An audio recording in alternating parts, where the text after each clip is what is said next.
कौशल्या ने एक रात सपना देखा।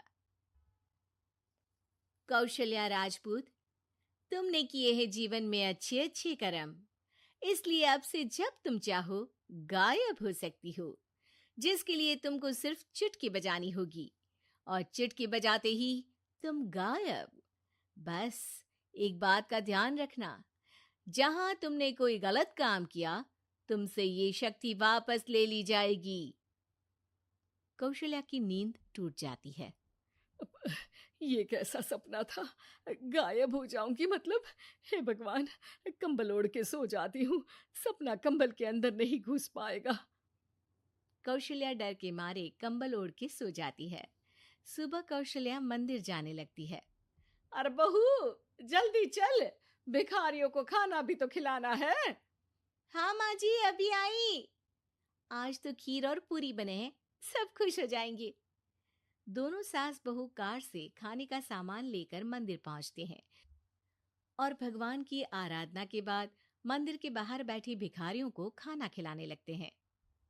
दीदी, आप हर हफ्ते आते हो, इतना सारा करते हो हम लोगों के लिए। मैं आपके लिए रोज अलग से दुआ मांगता हूँ। ये तो फर्ज है हमारा।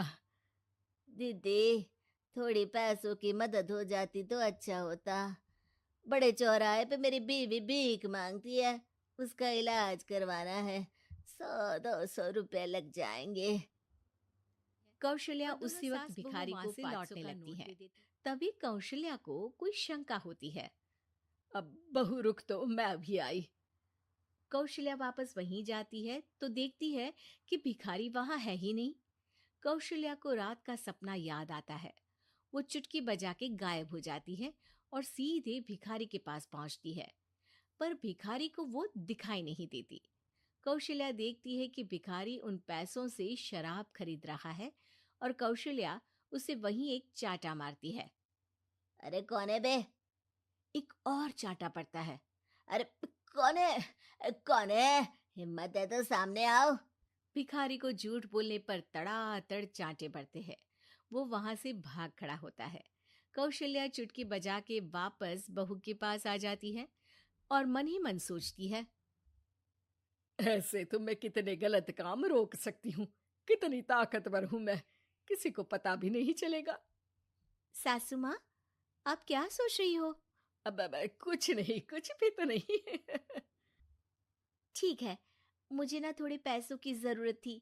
मेरे कजिन भाई है ना, उनकी तबीयत थोड़ी इधर उधर हो रही है। वो तो खुद से नहीं कहेंगे कि पैसे दे दो, पर बहन होने के नाते मेरा तो फर्ज बनता है ना कि भाई की मदद करूं। अरे हाँ हाँ, ले जाना पैसे। पैसे इसीलिए तो कमाते हैं कि जरूरत में काम आ सके। घर पहुंच के कौशल्या अपनी बहू को 10,000 रुपए दे देती है। कब जाएगी तुम मायके? अम, कल शाम की ट्रेन है। दोनों काम में लग जाती हैं। तभी काम वाली दीदी वहां आती है। आज ना मैं आप लोगों के लिए पनीर बनाऊंगी। ठीक है, मंगवा लेती हूँ पनीर। पड़ोस की दुकान वाला पनीर दे जाता है और काम वाली बाई पनीर से रेसिपी बनाने लगती है।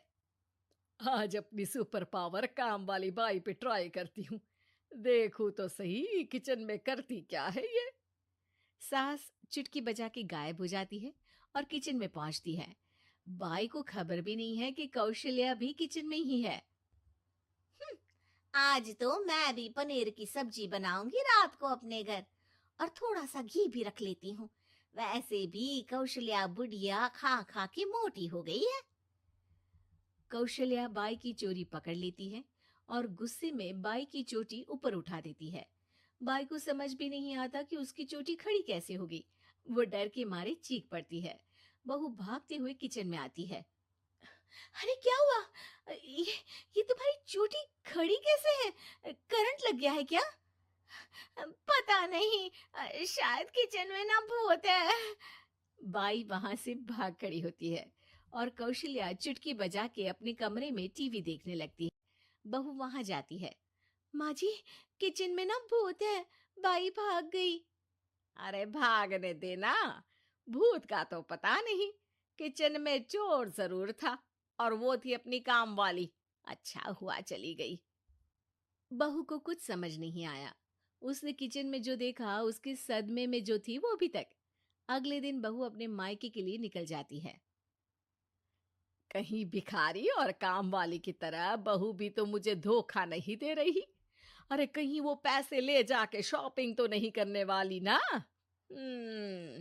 अभी पता लगाती हूँ, मुझसे कुछ छिपा है भला। जैसे भगवान सब देख रहा है वैसे ही मैं भी सब देख रही हूँ। सास को अपनी शक्ति पर घमंड आ गया था।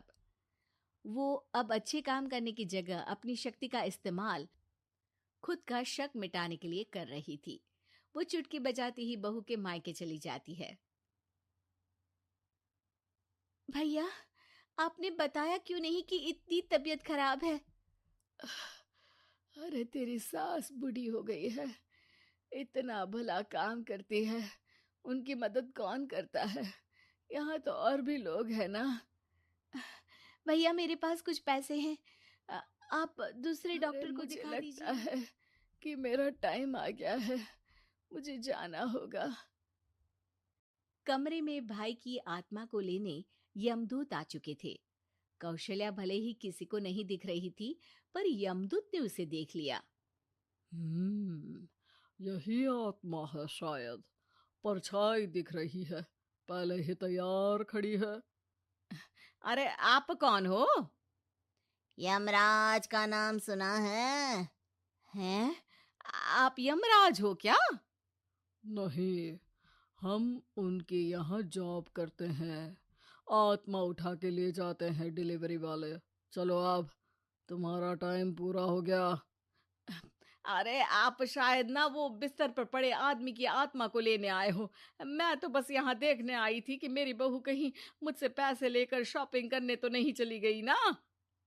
मतलब तुम्हारे पास शक्ति है गायब होने वाली? हाँ, तुम ऐसे तुच्छ काम में उपयोग कर रही हो ऐसी दिव्य शक्ति का।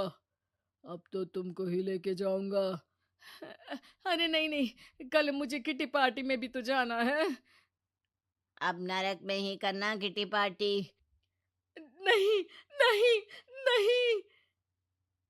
3 बार नहीं क्यों बोल रही हो? टीवी सीरियल चल रहा है क्या एकता कपूर का? अरे प्लीज मुझे जाने दो। आप तो उस बीमार आदमी की आत्मा को लेने आए थे ना। गलत डिलीवरी करोगे तो यमराज डांटेगा ना। बात तो सही कर रही हो, पर हमको उस पे दया आ गई। अभी उसकी उम्र ही क्या है, पर कुछ तो लेके जाना पड़ेगा ना। एक काम करो, अपनी शक्ति दे दो, गायब होने वाली। हैं? अरे क्यों?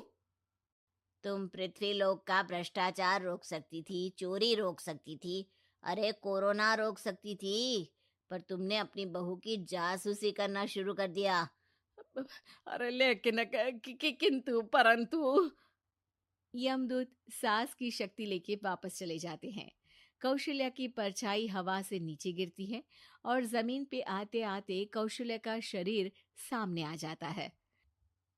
अरे लग गई, कितने ऊपर से फेंका। माँ जी, आप यहाँ ऊपर से कैसे गिरी?